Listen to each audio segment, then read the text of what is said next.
Department and health and family welfare ডিপার্টমেন্টের যে কার্যক্রম, সেই কার্যক্রমে আমাদের মাঝে উপস্থিত আছেন স্পেশাল সেক্রেটারি এডুকেশন ডিপার্টমেন্টে শ্রী রাবেল কুমার। উনি ওনার স্বাগত ভাষণ আমাদের সামনে রেখেছেন। এখানে উপস্থিত আছেন director secondary and elementary education Shri N C. Sharma মহোদয়, in-charge director family welfare and preventive medicine doctor Anjan Das মহোদয়, ডাইরেক্টর অফ হেলথ সার্ভিস নিচে আছেন এখানে ডক্টর তপন মজুমদার মহোদয়, Shri Rajib Dutta additional secretary health government of Tripura, তাছাড়া স্বাস্থ্য ও শিক্ষা দপ্তরের যারা এখানে আধিকারিকরা এখানে উপস্থিত আছেন এবং যারা অভিভাবক এবং আত্মীয় স্বজন আজকে এখানে উপস্থিতের সংখ্যা আমরা দেখতে পাচ্ছি এবং যাদের জন্য আজকের এই অনুষ্ঠান, যারা অফার লেটার গ্রহণ করতে এসছেন এবং অন্যান্য যারা অতিথিবর্গ এবং সাংবাদিক বন্ধুরা, সবাইকে আন্তরিকভাবে আমি হার্দিক অভিনন্দন ও শুভেচ্ছা জানাচ্ছি। ট্রান্সপারেন্সির মাধ্যমে কিভাবে চাকরি দেওয়া যায়, ত্রিপুরা সরকার একটা দৃষ্টান্ত বিগত কয়েক বছর ধরে রেখেছে এখানে। আজকে আমার খুব ভালো লাগছিল এখানে যে ত্রিপুরার যে জাতি জনজাতির একটা মিশ্র বন্ধনে বিভিন্ন ধর্মের যারা আছেন সবাই মিলে আমাদের এই ত্রিপুরা, সেই জায়গায় আজকে যে অফার এখানে আমরা বিলি করলাম, যারা অফার নিতে এলো কয়েকজন মাত্র নিতে এলো, সবাই নয়, তার মধ্যে আমরা দেখলাম সব ধরনের বিলং করে বিভিন্ন জাতি জনজাতি গোষ্ঠীর সবাই কিন্তু এখানে বিভিন্ন ধর্মে বিশ্বাসী, তাদের অফার লেটার নিতে। এটাই হচ্ছে আমরা যে ইউনিটি ইন ডাইভার্সিটি, আজকে কিন্তু আমরা সেটা দেখতে পাচ্ছি। এখানে আজকে মোট 222 যারা নির্বাচিত হয়েছে তাদের নিয়োগপত্র প্রদান করা হয়েছে এবং এত ট্রান্সপারেন্সির মাধ্যমে তাদের যে চাকরির যে বন্দোবস্ত এখানে ত্রিপুরা সরকারের মাধ্যমে আমরা করতে পারছি এবং আগামী দিনও করব এবং তাদের যে কঠোর পরিশ্রম, সেই কঠোর পরিশ্রমের জন্যই এই সফলতা এসছে এবং যারা আজকে এখানে 222 ক্যান্ডিডেট যারা অফার নিতে এসছেন তাদেরকে আমি এবং তাদের সকলের পরিবারকে, তাদের পুরো ফ্যামিলিকে আমি আন্তরিক অভিনন্দন ও শুভেচ্ছা জানাচ্ছি।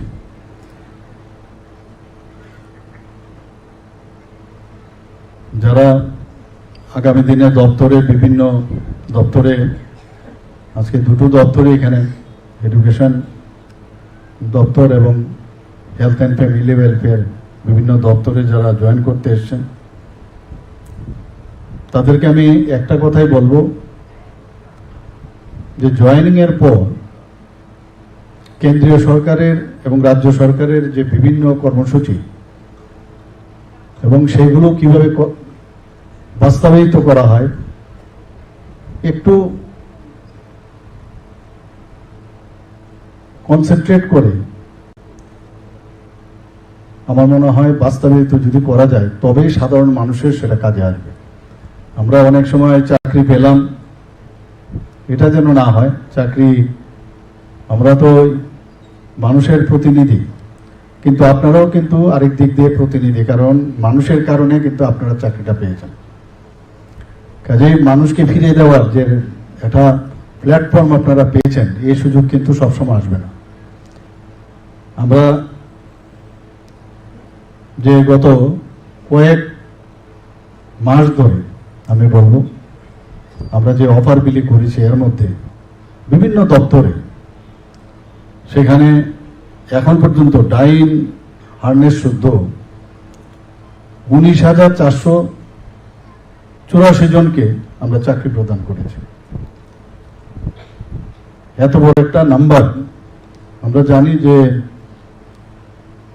কারোর বাড়িতে আজকে চাকরি হলে শুধু তার ব্যক্তিগত লাভালাভির বিষয় না, পুরো ফ্যামিলির মধ্যে একটা আনন্দের বন্যা কিন্তু বয়েছে। ছোট ছোট বাচ্চাকে নিয়ে ওইখানে আমি দেখলাম এসছে এখানে। তো আমরা সবাই বুঝি একটা চাকরি বা কর্মসংস্থান একটা ফ্যামিলির জন্য কত ইম্পর্টেন্ট। ত্রিপুরা সরকার চেষ্টা করছে বিভিন্নভাবে, বিভিন্ন যেসব দপ্তরগুলো আছে যেখানে এখনো ভ্যাকেন্সি রয়েছে সেগুলো ফিল আপ করার জন্য আমরা মানে পুরো দমে আমরা চেষ্টা করছি। আজকের যারা লাইব্রেরিয়ান প্রায় 107 জনের মতো, তাদেরকে অফার দেওয়া হবে বা দেওয়া হয়েছে কিছু কয়েকজনকে। লোয়ার ডিভিশন ক্লার্ক 15 জনকে এবং গ্রুপ ডি 2 জন, মাল্টিটাস্কিং স্টাফ 98, টোটাল 222। একটা বিরাট সংখ্যা। তো এতগুলো ক্যান্ডিডেট যখন এই ত্রিপুরা সরকারের সাথে যুক্ত হবেন, যারা এতদিন ধরে অফিসে অফিসে গেছেন এবং টেবিলের যারা অফিসাররা আছেন বা যারা কর্মচারীরা আছেন সেখানে, তাদের টেবিলের সামনে আপনারা ছিলেন। আগামী দিন কিন্তু আপনারা টেবিলের মধ্যে বসবেন, অন্যরা আবার আসবে এবং সেখানে যখন বসবেন, যারা এতদিন ধরে আপনারা যেভাবে গেছেন তাদের বিষয়টাও কিন্তু, যেভাবে আপনাদের ওখানে যাওয়ার কতবার গেছেন, আমরা আমাদের ছেলে মেয়েদের আমরা যেটা পাইনি সেটা দেওয়ার ব্যবস্থা করি। তদ্রূপ আপনারাও যখন সেখানে গেছেন, তাদের কি সমস্যা, আপনাদের কি হয়েছিল, সেই সমস্যাটা মনে রেখে যারা আগামী দিন আপনাদের কাছে আসবে বিভিন্ন বিষয়ে, সেই সমস্যার নিশ্চয়ই আপনারা মনোযোগ দিয়ে সেই কাজটা করবেন। আমাদের শুধু সরকারি চাকরি না, সরকারি চাকরি ব্যতীত আমরা এখানে বিভিন্ন নতুন নতুন ক্ষেত্র, বিভিন্ন চাকরির সুযোগ আমরা চেষ্টা করছি। যদি আমরা আউটসোর্সিং এর কথা বলি, চুক্তি ভিত্তিতে যদি আমরা চাকরি দিয়ে থাকি, প্রায় 5700-র উপরে এখন পর্যন্ত আউটসোর্সিং। কারণ সবসময় ডাইরেক্ট চাকরি দেওয়া সম্ভব হয় না, তো কাজের সুবিধার্থে অনেক সময় আউটসোর্সিং এর ব্যবস্থা করতে হয়, কন্ট্রাকচুয়াল যারা কর্মচারী আছেন তাদের নিতে হয়। তো সেই রকম আমরা একটা বিরাট একটা অংশ সেভাবে তাদের চাকরি দেওয়া হয়েছে। বিভিন্ন সিকিউরিটি গার্ড এবং অন্যান্য পরিষেবার জন্য আজকে সরকারি হোক বেসরকারি পদে প্রায় 2987 জনের মতো চাকরি দেওয়া হয়েছে। এখানে 2024-25 অর্থবর্ষে ন্যাশনাল ক্যারিয়ার সার্ভিস যে প্রজেক্ট, সেটা বেসরকারি ক্ষেত্রে আমরা সেটা করে থাকি। সেখানেও আমরা দেখেছি প্রায় 305 জনের মতো নিযুক্তি পেয়েছে। আপনারা নিশ্চয়ই শুনেছেন এর আগেও ভারত সরকারের যে ministry of statistics and programme implementation, সেখানে পিরিয়ডিক লেবার ফোর্স সার্ভে একটা হয়। সেখানে দেখা যায় যে 2018-19 সালে আমাদের রাজ্যে বেকারত্বের হার জাতীয় গড়ের থেকে কিন্তু অনেক বেশি ছিল, কিন্তু 2018-19 সালে যেখানে জাতীয় গড় ছিল 5.8%, আমাদের ছিল 10%। কাজে অনেক একটা বিরাট গ্যাপ ছিল। সেই জায়গায় 2023-24 অর্থবর্ষে আমাদের ত্রিপুরা রাজ্যে বেকারত্বের হার ছিল মাত্র 1.7%, এবং জাতীয় গড় কত ছিল 3.2%। কাজে আমরা কোথার থেকে 10 থেকে এখন 1.7% এসেছি এবং জাতীয় গড় থেকে অনেক নিচে। অর্থাৎ এই ডাটাগুলোর থেকে বোঝা যায় যে আমরা ঠিক পথে যে চলছি, সেটা কিন্তু আজকে এখানে আমি বলতে দ্বিধাবোধ করব না যে মানুষের জন্য আমরা যেভাবে কথা দিয়েছিলাম যে কর্মসংস্থানের সুযোগ, সেই কাজটা আমরা কিন্তু করছি। এখানে শুধু চাকরি পেলাম, গিয়ে বসে গেলাম টেবিলে, সেটা কিন্তু হবে না। মাননীয় প্রধানমন্ত্রী জি বারবার বলছেন যে যে জায়গায় চাকরি করুক, সে ইঞ্জিনিয়ার হতে পারে, ডাক্তার হতে পারে, সে আইএস অফিসারও হতে পারে, আইপিএস হতে পারে, যতক্ষণ ধরে তাকে ট্রেনিং, প্রপার ট্রেনিং লাগবে। সেই কর্মদক্ষতা তবেই আসবে যদি ট্রেনিং আসে, এবং সেইগুলো কিন্তু আপনাদেরও দেওয়া হবে, এবং মনে প্রাণে যেভাবে ট্রেনিং দেবে। আর এক্সপিরিয়েন্সের তো কোনো সময় মানে সেটাকে মাপা যাবে না, এক্সপিরিয়েন্সের উপরে আর কিচ্ছু হয় না। কিন্তু মেইন যে আপনাদের যে ক্যাপাসিটি বিল্ডিং, সেটা অবশ্যই আপনাদের করতে হবে। তার জন্য বিভিন্ন দপ্তরে আপনাদেরকে সেই কাজটা করবে। এবং মাননীয় প্রধানমন্ত্রী জি বারবার বলছেন যে মেধার অনেক এমপ্লয়ি আমাদের আছে, যখনই কোনো বিষয়ে দায়িত্ব দিতে হয় তখন আমরা ভাবি যে না, ওকে যদি দিই কাজটা উঠিয়ে আনতে পারবে। তো প্রথম থেকে যদি আমরা কাজটা ওইভাবে করতে পারি, নিজেকে যদি প্রতিষ্ঠিত করতে পারি সুনামের সাথে, তাহলে আগামী দিন সিলেকশনের ক্ষেত্রে সুবিধা হয়। 5টা আঙ্গুল সমান হবে আমি বলছি না, কিন্তু চেষ্টা যদি আপনারা করেন, আমার যে কাজটাই হোক, এই কাজটা এট বেস্ট আমার তরফ থেকে যেটা বেস্ট আমি সেটা দেব, তবেই আমাদের যে আগামী দিনের যে গুণগত উৎকর্ষতা সেটা সম্ভব হবে। আমাদের মাননীয় প্রধানমন্ত্রীর দায়িত্ব নেওয়ার পর উনি দেখলেন যে এমপ্লয়ি তো প্রচুর আছে, কিন্তু তাদের যে প্রপার যে সুদক্ষ যে শ্রমশক্তি, সেটার যে পার্সেন্টেজ দেখা গেছে সেখানে একটা বিরাট একটা সমস্যা। সেখানে মাত্র ছিল 33.95%। মানে এই ফোর্স নিয়ে দেশ আমরা কি করে করব?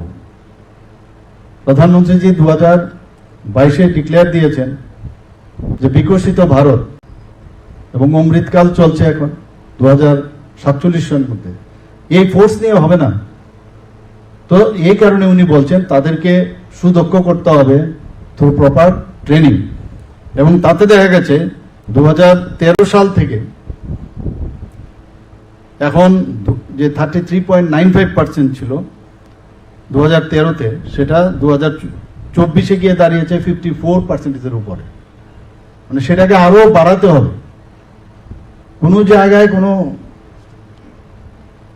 এমপ্লয়িকে যদি কোনো কাজ দেওয়া হয়, নো শব্দ সাইড করতে হবে, সাইডে রাখতে হবে, বলতে হবে yes I can do it.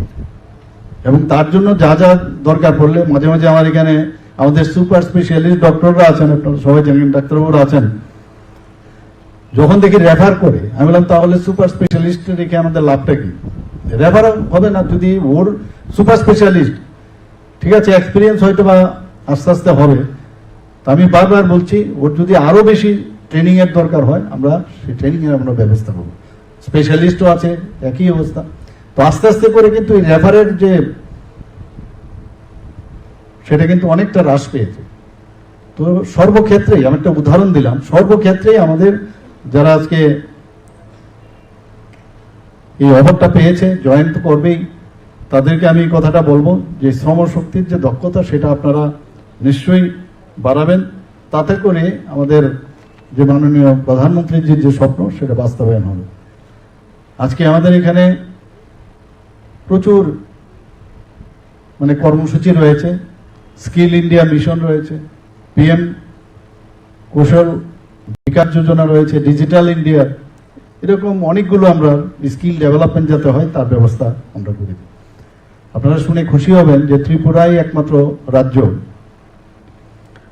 যেখানে ক্যাবিনেট থেকে ত্রিস্তরীয় পঞ্চায়েত পর্যন্ত ই অফিস হয়েছে। এবং ই অফিস অন্যান্য জায়গায় খালি মানে সাব ডিভিশনাল লেভেল পর্যন্ত হয়েছে, কিন্তু 3 টায়ার পঞ্চায়েত হয়নি। এবং আমাদের যারা অফিসার থেকে শুরু করে সমস্ত কর্মচারী খুব অল্প সময়ের মধ্যে সেটা করতে পেরেছে। তো আপনারা সেই সুযোগ পাবেন। আপনাদের যারা অগ্রণী ভূমিকা আগেই নিয়েছেন তাদের আপনাদের জন্য প্ল্যাটফর্ম তৈরি করেছে। আপনারা সেই কাজটা মানে আপনাদের জন্য আরো ইজি হয়ে গেল। আমরা বারবার বলছি যে খাতাপত্র নিয়ে যে হারে অফিসের মধ্যে আগে দেখতাম যে কালচার, প্রচুর ফাইলের পর ফাইল, সেগুলোকে এখন ডিজিটাইজ করা হচ্ছে। আলমারি থেকে ফাইল এখন মুছে যাচ্ছে, সব জায়গাও বাড়ছে। এবং সেখানে এখন এই ধরনের ই ফাইল থাকাতে এবং সেই ফাইলগুলো সূক্ষ্ম মানে এগুলো অনেক প্রপারলি সেগুলোকে রাখা যায়, নষ্ট হয় না সেগুলো। ফাইল তো মাঝে মাঝে খাতাপত্র থাকলে, কাগজের মধ্যে লেখা থাকলে সেগুলো ছিঁড়েও যায়, খুঁজেও পাওয়া যায় না। আমরা এখন পর্যন্ত শুধু মানে উন্নয়নের ক্ষেত্রে যদি আপনারা বলেন, প্রচুর কাজ আমাদের ত্রিপুরা সরকার করেছে। আপনারা নিশ্চয়ই শুনেছেন যে শিক্ষার ক্ষেত্রে আমরা ন্যাশনাল এডুকেশন পলিসি মাননীয় প্রধানমন্ত্রীজি 29শে জুলাই 2020-তে উনি ডিক্লেয়ার করেন ন্যাশনাল এডুকেশন পলিসি। কস্তুরী রঙ্গন নেতৃত্বে একটা কমিটি করেছেন, কারণ যতক্ষণ ধরে এডুকেশন ভালো না হবে, স্ট্রং না হবে, কোনো কিছুই ভালো হবে না। আপনারা যারা আজকে পরীক্ষা দিয়ে পাশ করেছেন, প্রপার এডুকেশন আছে বলেই আজকে সেটা সম্ভব হয়েছে। তো সেই জায়গায় দাঁড়িয়ে আজকে আমাদের ত্রিপুরাতে কিছুদিন আগে আপনারা শুনেছেন 23 জুন আমাদের ত্রিপুরা পূর্ণ স্বাক্ষর রাজ্য হিসাবে আমরা ঘোষণা করেছি। আগে আমরা পূর্ণ স্বাক্ষর রাজ্য হিসাবে মানে কি খালি একটা সাইন করলে হবে, সেরকম অবস্থা না। ইউনেস্কোর কতগুলো গাইডলাইন্স আছে যে কি কি বিষয়ে তার পড়াশোনা থাকতে হবে, কিভাবে তার কথা বলার, কোনো হঠাৎ করে তাকে একটা বিষয় বলা হলো চ্যালেঞ্জ হিসাবে তার মধ্যে সে মানসিক অবস্থান আছে কিনা, বলতে পারে কিনা, এরকম অনেকগুলো ক্রাইটেরিয়া। এবং এখানে এটা হচ্ছে তৃতীয় রাজ্য, মানে লাদাখ প্রথম ছিল, লাদাখ বাদ দিলে পূর্ণ রাজ্যের মধ্যে আমরা থার্ড। এবং গোয়া এবং মিজোরাম তাদের পপুলেশনও আমাদের থেকে অনেক কম, ত্রিপুরার পপুলেশন অনেক বেশি। সেই জায়গায় আমরা আজকে পূর্ণ স্বাক্ষর রাজ্য হিসাবে আমাদের সেটা ঘোষণা হয়েছে। এটা আমাদের জন্য অত্যন্ত আনন্দের বিষয়। এবং আমি যখন সেটার ইনোগ্রেশন করছিলাম, এমন সব বৃদ্ধ বৃদ্ধারা এবং এমন সব মায়েরা মেয়েরা এসছে যারা কোনোদিন ভাবিনি যে পড়াশোনার ওনাদের মানে করবে বা সেই সুযোগ আসবে। যে উল্লাস যে কার্যক্রম, সেই কার্যক্রমের মাধ্যমে মাননীয় প্রধানমন্ত্রীজির যে চিন্তা ভাবনা নবভারত কার্যক্রম, সেটা সেই কার্যক্রমের মাধ্যমে তাদেরকে সেভাবে উঠিয়ে নিয়ে আসছে। এখন শুধু ওরা তো শিখলো তাই নয়, তাদেরকে কিভাবে এই যে এত বড় একটা ফোর্স, তাদেরকে যদি আমরা বিভিন্ন যে আমাদের দপ্তর আছে, ত্রিপুরা সরকারের যে বিভিন্ন দপ্তর আছে, তাদের সাথে স্কিল ডেভেলপমেন্ট থেকে আরম্ভ করে, এডুকেশন ডিপার্টমেন্ট থেকে আরম্ভ করে, হেলথ ডিপার্টমেন্ট, এসএইচজি গ্রুপ, তাদের যুক্ত করা। তো এইভাবে আমাদের কাজ চলছে। এখানে আমাদের এনসিইআরটি পাঠ্যক্রম চালু হয়েছে, সুপার 30 প্রকল্প ত্রিপুরাতে এডুকেশন ডিপার্টমেন্টে চালু হয়েছে। আমাদের মেয়েরা যাতে আগামী দিন আমরা মহিলাদের বা মেয়েদের আমরা এম্পাওয়ারমেন্টের কথা বলছি। ক্লাস 9-এ যেসব মেয়েরা আছেন তাদেরকে আমরা বিনামূল্যে সাইকেল দেওয়ার ব্যবস্থা করেছি। প্রায় 1,22,000-এর উপরে বাইসাইকেল এখন পর্যন্ত তাদের দেওয়া হয়েছে। শুধু তাই নয়, কিছুদিন আগে আমরা বিনা পয়সায় 140 জন, মুখ্যমন্ত্রীর একটা প্রকল্প, সেই প্রকল্পে আমরা 100 জন যারা টিবিএসসি বোর্ডে প্রথম যারা 100 জন হয়েছে এবং 40 জন যারা সিবিএসসি বোর্ড থেকে পাশ করেছে, বিনামূল্যে তাদের মেয়েদের, বয়েজ অ্যান্ড গার্লস বোথ, তাদেরকে আমরা বিনামূল্যে স্কুটি দেওয়ার ব্যবস্থা করেছি, যাতে করে তারা ইন্সপায়ার্ড হয়। সিএম সাত প্রকল্প আমরা গত বাজেটে আমরা সেটা অ্যানাউন্স করেছিলাম, chief minister scholarship for achiever towards higher learning. সেখানেও প্রায় 200 জন যারা মেধাবী যারা ছাত্রছাত্রী আছেন তাদেরকে 60,000 করে বৃত্তি দেওয়া হয়েছে। আমরা প্রতিটি মহকুমায় আমরা জানি আমাদের ছেলে মেয়েরা কি করে সব মাস্টারের বাড়িতে দৌড়ায়। আমরা সবাই জানি যে এখানে ত্রিপুরা এবং ওয়েস্ট বেঙ্গল একটা জায়গা যেখানে সারাক্ষণ ধরে খালি মাস্টারের বাড়িতে যায়। অথচ আমরা যদি বাইরে, আমি লখনৌতেও ছিলাম, আমি পাটনাতেও ছিলাম, ওখানে কিন্তু এই টিউশন বেসড কোনো প্রক্রিয়াই ছিল না। কিন্তু আমাদের এখানে এটা আছে। আমরা বারবার চেষ্টা করছি, এডুকেশন ডিপার্টমেন্টকেও বলেছি, এটা একটা মাইন্ড সেট আপ হয়ে গেছে। নিজের থেকে যতক্ষণ না পড়বে ততক্ষণ ধরে পড়া হবেই না। এবং ওখান থেকেই তার নিজেকে জানা, নিজেকে বুঝার চেষ্টা। একবার স্কুল করো, স্কুল থেকে আবার দৌড়াবো, গার্জিয়ানরা দৌড়ে গিয়ে আবার যায় বিভিন্ন টিউশনের বাড়িতে। টিউটরের বাড়িতে, এক টিউটর শেষ হলো আরেক জায়গায় যাচ্ছে।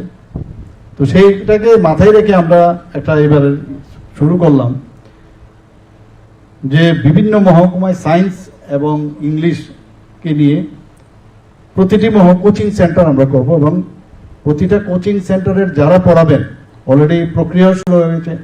বেস্ট যারা টিউটর আছে বাইরের থেকে তারাও আসবে সেখানে, যাতে অ্যাটলিস্ট আমরা শুরু করলাম যে সেখানে তাদের পড়াশোনার ব্যবস্থা আমরা করেছি। কিছু কিছু বাইন্ডিংস রাখা হয়েছে, সবাইকে তো পড়ানো যাবে না, আস্তে আস্তে করে হয়তো ভবিষ্যতে সবাইকে পড়ানো হবে। এতে করে যে প্রাইভেট টিউশন এখানে যাওয়ার সেটা কমে যাবে। আমরা নতুন আরো অনেক কলেজ, জেনারেল ডিগ্রি কলেজ আমরা করছি এখানে, আমবাসা, কাকরাবন, করবুকে। এবং কম্পিটিটিভ এক্সামের জন্য আপনারা জানেন যে কম্পিটিটিভ এক্সাম হয়, স্টেট ব্যাংকের একটা গত বছর সেখানে পরীক্ষা দেওয়ার জন্য রাস্তার মধ্যে, যদিও সে এক্সামিনই ছিল না, কিন্তু অ্যাক্সিডেন্ট হয়ে মারা গেছে। তো আমরা এই বিষয়ে মাথা রেখে আমাদের গভর্নমেন্ট অ্যাকাউন্টেবলের গভর্নমেন্ট এবং রেসপন্সিবল সরকার, তো সেই কথা মাথায় রেখে আমরা এখানে যে কম্পিটিটিভ এক্সাম সেন্টার উদয়পুর এবং আগরতলা এবং আমবাসাতে করছি, যাতে সমস্ত যে মহকুমা বা যে সাব ডিভিশনগুলো আছে সেখানে কভার করে। আমরা এখন পর্যন্ত ইনফ্রাস্ট্রাকচার যদি কথা বলি, ইনফ্রাস্ট্রাকচার ডেভেলপমেন্টের জন্য জানুয়ারি থেকে জুন এই কয়েক মাসের মধ্যে আমার বিভিন্ন জায়গায় আমার যেতে হয়, এভরিডে কোথাও না কোথাও প্রোগ্রাম থাকে।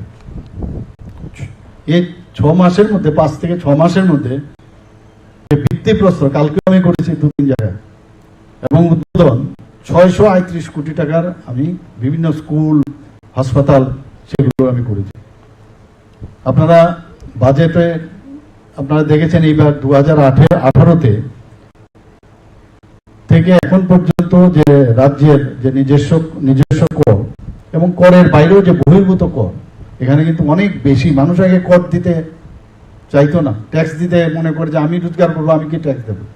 এখন মানুষ বুঝতে পারছে যে আমার ট্যাক্স যদি আমি দিই সেটা আমার রাজ্যের এবং দেশের উন্নতির কাজে আসবে। তার জন্য বৃদ্ধি হয়েছে প্রায় 236%। এটা বিরাট বিষয়। আপনারা নিশ্চয়ই বারবার আমি একই কথা বলি, আমরা যে সঠিক দিশায় আমরা চলছি। নর্থ ইস্টার্ন জোনের মধ্যে আমরা জিএসডিপি অর্থাৎ স্টেট যে জিডিপি, সেটা কিন্তু আসামের পরে আমরা সেকেন্ড হাইস্ট, এবং আমরা সারা ভারতবর্ষের মধ্যে one of the smallest state, 3 নম্বর পজিশনে আমরা আছি। শুধু তাই নয়, পার ক্যাপিটা ইনকাম যদি আমরা দেখি, এখানে সিকিমে আপনারা জানেন সেখানকার যে ক্লাইমেটের কারণে বহু মানুষ সেখানে যায়, এবং সেখানের যে পার ক্যাপিটা ইনকাম আমাদের থেকে বেশি। তো নর্থ ইস্টার্ন জোনে হাইয়েস্ট হচ্ছে সিকিম, এন্ড সেকেন্ড হাইয়েস্ট আমরা ত্রিপুরা, সেটা মনে রাখতে হবে। এবং গত বছর আমাদের বাজেট অনলি 25,000 কোটি টাকা আমরা রেখেছিলাম। বাজেটের অর্থ হচ্ছে আগামী দিন আমরা কত চাকরি দেব, কত ডেভেলপমেন্ট করব, রাস্তাঘাট, বিভিন্ন স্বাস্থ্য হোক, খেলাধুলার বিষয়ে হোক, এগ্রিকালচারই হোক। সেখানে 27,000 কোটির থেকে গত বছর, আগের বছর ছিল বাজেট, আর এইবারের যে বাজেট আমরা সেখানে 32,000 কোটি টাকা এবার রেখেছি, অর্থাৎ 1 লাফে জাম্প দিয়েছে। এটা কিন্তু এমনিতে হয়নি, এটা হয়েছে এই কারণে আমাদের যে কাজকর্ম দেখে যে এখানে প্রপারলি পয়সা তার ইউজ হয়। তো সেন্ট্রাল গভর্নমেন্ট মোদিজি বুঝেছেন যে ওনাদেরকে পয়সা দিলে প্রপারলি সেটা ইউটিলাইজ হবে, এবং আগামী দিনে আপনারা এই কাজটা যখন সততার সাথে করবেন, তা আমাদের পক্ষেও সুবিধা হবে যে মিডল ম্যান বা মাঝখান থেকে করাপশনের যে বিষয় চলে আসে সেটা যেন না হয়। কেন্দ্রীয় সরকারের যে বিভিন্ন ফ্ল্যাগশিপ, সেখানে হয়তোবা আপনারাও কাজ করতে পারেন, বা আগে যারা কাজ করছে বা আগামী দিনে যারা কর্মচারীরা আসবেন তাদের জন্য PM Awas Yojana, PM Kisan Samman Nidhi, PM Ujjwala যোজনা, আয়ুষ্মান ভারত, আমাদের মুখ্যমন্ত্রী জন আরোগ্য যোজনা আছে, প্রধানমন্ত্রী জন আরোগ্য, এগুলো কিন্তু আপনাদের সেই স্কিম করলাম, কিন্তু সেগুলো ইমপ্লিমেন্টেশনের দায়িত্ব কিন্তু আপনাদের। আমরা অনেকগুলো মুখ্যমন্ত্রীর নামে আমরা করেছি যোজনা প্রকল্প, মুখ্যমন্ত্রী প্রাণী সম্পদ বিকাশ যোজনা, মুখ্যমন্ত্রী যে ফিশারি ডিপার্টমেন্ট, সেখানে একটা যোজনা আমরা করেছি, নগর উন্নয়ন প্রকল্প আমরা করেছি। আপনারা ভাবুন, শুধু আগরতলার আগামী দিন, এখনো বাইরের থেকে যখন মানুষ আসে বলে আগরতলা বা ত্রিপুরা এত সুন্দর হতে পারে, আমরা ভাবতেও পারি না। ত্রিপুরা সম্পর্কে একটা ধারণা থাকে কি একটা পাহাড়ি জায়গায় কি হবে, কিন্তু এখানে এসে অবাক হয়ে যায়। আমাদের মাননীয় প্রধানমন্ত্রীজি যখন উনি বলেন যে অ্যাক্ট ইস্ট পলিসিতে হীরা মডেল দিয়েছে, ন্যাশনাল হাইওয়ে দিয়েছে, তো এয়ারপোর্ট থেকে শুরু করে মানুষ যখন ঢুকে এখানে বা রেল থেকে যখন আসে, তো বোঝা যাচ্ছে কিভাবে ডেভেলপমেন্ট কাকে বয়, মোদিজি সেটা দেখে দিয়েছেন। আমাদের আগে নর্থ ইস্টার্ন জোনে কি অবস্থাটা ছিল, উগ্রবাদীদের জন্য মানুষ এক জায়গা থেকে আরেক জায়গায় যেতে পারতো না। প্রায় 11টার থেকে 12টার মতো অ্যাকর্ড করেছেন মাননীয় প্রধানমন্ত্রীজির নেতৃত্বে আমাদের হোম মিনিস্টার অমিত শাহজি, এবং আমরাও সেখানে গেছি। আজকে ত্রিপুরা একটা রাজ্য যেখানে কোনো রকম উগ্রবাদী নেই, উগ্রবাদী ফ্রি ত্রিপুরা। এবং যে কারণে আগে যখন ট্রান্সফার হতো এক জায়গা থেকে আরেক জায়গায়, তো বিভীষিকাময় যে কবে যাবে, এখান থেকে শুরু করলে প্রায় 10 থেকে 12 ঘন্টা লাগতো এক জায়গা থেকে আরেক জায়গায় যেতে, এসকর্ট লাগতো। এবং বাড়িতে একটা সবসময় চিন্তার ভাঁজ পড়ে থাকতো যে কি হবে, আমার ছেলে এখানে প্রপারলি যেতে পারবে কিনা। এখন তো যে কোনো জায়গা থেকে আসা যাওয়া খুব ইজি গোয়িং হয়ে গেছে, is of movement, is of doing business সবকিছু হচ্ছে, যে কারণে মানুষ বাইরের থেকে এখানে বিনিয়োগ করতে আসছে। বিভিন্ন বিশ্ববিদ্যালয় হচ্ছে এখানে, প্রায় 4-5টার মতো নতুন যে প্রাইভেট বিশ্ববিদ্যালয় এখানে হচ্ছে। এখানে মেডিকেল কলেজের আসন সংখ্যা 400 হয়ে গেছে, ডেন্টালের গভর্নমেন্ট লেভেলের 63 আসন সংখ্যা হয়েছে, ফার্মেসি কলেজ আছে, এগ্রিকালচার কলেজ আছে, ন্যাশনাল ল ইউনিভার্সিটি হয়েছে এখানে, ন্যাশনাল সংস্কৃত ইউনিভার্সিটি এখানে আছে। একের পর এক এখানে আমরা যেভাবে কাজ করছি, এবং সেগুলো মাথায় রেখে আপনাদের সামনে এই কারণে বললাম যে আমাদের এখানে আইন শৃঙ্খলা যেভাবে আমরা এখানে বজায় রেখেছি এত সুন্দর, 28টা রাজ্যের মধ্যে 15 রাজ্যের মধ্যে আমরা এখন নিচের দিক থেকে আমরা 3rd পজিশনে আছি। মহিলাদের জন্য আমরা বিভিন্ন জায়গায় সমস্ত থানার মধ্যে মহিলা হেল্পলাইন করেছি 24/7। 8টা ডিস্ট্রিক্ট, এর মধ্যে 9টা জায়গায় আমরা মহিলা থানা আমরা করেছি সেখানে, কারণ অনেক সময় মহিলারা পুরুষদের কাছে অনেক জিনিস বলতে পারে না। ওয়েস্ট ডিস্ট্রিক্টে আমরা 2টো, আর বাকি 7টা ডিস্ট্রিক্টে আমরা 7টা মহিলা থানা করেছি। এইভাবে আমরা চেষ্টা করছি সমস্ত জায়গায়। এখানে আমি একটা কথা বলবো, যে মাদক নিয়ে বারবার আমরা কথা বলি, ত্রিপুরাতে এই ড্রাগ এডিকশন নিয়ে আপনাদের কিন্তু দায়িত্ব বেশি। শুধু পুলিশের যারা আছে তারা কাজ করবে বা বিভিন্ন এজেন্ট সেই বিষয়ে সোচ্চার হবে, আপনারা কিন্তু এর বিরুদ্ধে একটা যুদ্ধ ঘোষণা, সরকার যেমন যুদ্ধ ঘোষণা করেছে আপনাদেরও করতে হবে। এবং আপনারা জানেন এই মাদকের সাথে কিন্তু HIV ইনফেকশনের একটা বিরাট ঘটনা, এবং HIV যখন হয় সেটা যদি প্রথম দিকে সেটাকে না ধরা যায়, পরবর্তী সময়ে অ্যাডভান্স স্টেজে এইডস হয়ে যায়। আমরা জানি যে HIV যখন ইনফেকশন হয়, আর বিশেষ করে যারা এই ইন্ট্রাভেনাস, যারা ইনজেকশনের মাধ্যমে যারা ড্রাগস নেয়, তারা কিন্তু HIV-তে আক্রান্ত হওয়ার প্রবণতা বেশি এবং প্রচুর আমরা দেখছি।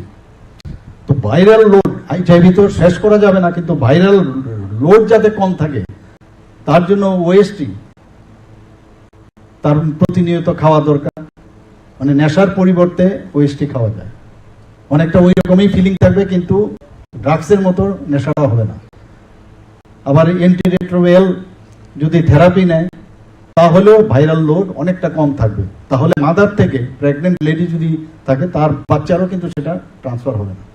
তো এই বিষয়গুলো নিয়ে আপনারা আলোচনা করুন, বিভিন্ন জায়গায় অ্যাওয়ারনেস প্রোগ্রাম করুন, যেটা কত মারাত্মক। ত্রিপুরা কিন্তু এখন সেই দিক দিয়ে, সব দিক দিয়ে ভালোর দিকে আমরা উপরে, আবার এইসবের দিকে আমরা উপরে। এটার সাথে তুলনা হলে এটা তো ডাউন হতে হবে।